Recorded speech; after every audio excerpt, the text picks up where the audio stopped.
Oy parilarim, bugun sizlarga shunaqa zo'r layfhak o'rgatmoqchiman. Hammamizda shunaqa qog'ozga o'rab aytganda soch yulgich bor. Ya'ni epilyatsiyami, depilyatsiyami bilmayman, men hamma apparatini depilyatsiya deb qo'ya qolaman. Hamma ham shu bo'lsa kerak. Xullas, sizlar bilan hozir shunaqa depilyatsiya apparatlarimizni uy sharoitida tozalashni o'rgataman. Buning uchun bizga kerak bo'ladi shunaqa Johnson Baby yog', chaqaloqlarning yog'ichi, shunaqa yog' va kerak emas tuksiz eski latta. Где-то bir shtampelga o'xshagan tekis latta bo'lishi kerak-da, xullas. Yog' qo'yib, apparatni ustini artishni boshlaymiz. Aytgancha qizlar, meni apparatim bunaqa holatda turmaydi. Prosta sizlarga layfhak ko'rsatish uchun men shu holatga keltirdim. Ichidagi vosklarni tekizib chiqdim. Boshida artayotganingizda lattalar yopishib qoladi, anaqasiga, kleyiga.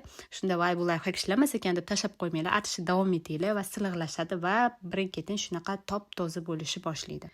Xullas, bu apparat dugonamizni yaxshilab tozalaymiz, artib, mana shu tariqa. Shundoq artganda ketadigan bo'lib qoladi oxirgi уже artish jarayoninglarda. Xullas, mana tepalarigacha artib chiqamiz, qopqoqlarni ham artamiz va oxirida shunaqa suxoy salfetka bilan artamiz. Suxoy salfetka bilan artish shart emas, lekin har ehtimolga qarshi qup-quruq bo'lishi uchun artamiz. Unaqa yog'liq bo'lib ketmaydi. Qopqog'ini ham xafa qilmay artib qo'yamiz. Apparat dugonamizni oppoqni top-toza qizga aylandi va bizga juda ham katta rahmat aytyapti. Menga obuna bo'lish esingizdan chiqmasin, chunki har kuni shunga o'xshash videolar qo'yaman.